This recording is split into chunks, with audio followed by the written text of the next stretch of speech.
Question వచ్చేసి పరలోకానికి యేసే మార్గము అవునా కాదా? అవునండి, పరలోకానికి యేసే మార్గం. చూద్దామండి, ఒకసారి రిఫరెన్స్ చూద్దాం. 1 కొరింథీయులకు రాసిన పత్రిక 8వ అధ్యాయం 6 నుంచి 7 వరకు చూసుకుందామండి.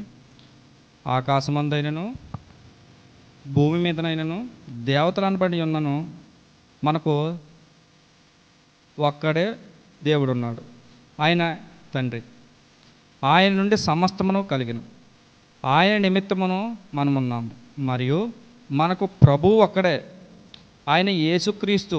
ఆయన ద్వారా సమస్తమును కలిగిన, మనము ఆయన ద్వారా కలిగిన వారము. అయితే అందరి యందు ఈ జ్ఞానం లేదు. చాలా మందిలో ఈ జ్ఞానం లేదు. క్రీస్తుతో తప్ప పరలోక రాజ్యం ఎక్కడా కూడా లేదు. క్రీస్తు ద్వారానే పరలోక రాజ్యం, మరి ఎవరి ద్వారానే లేదు. క్రీస్తు సంఘము ద్వారానే పరలోక రాజ్యం. మరి ఏ సంఘము ద్వారా, పెట్టబడినటువంటి ఏ సంఘం ద్వారా పరలోక రాజ్యం లేదు? సరిగా లేఖనాలను పరిశీలించి మీరందరూ కూడా క్రీస్తు సంఘం కాకుండా మరి ఏ సంఘం కూడా దేవునితో నియమింపబడింది కాదని తెలుసుకోవాలని కోరుచున్నాను.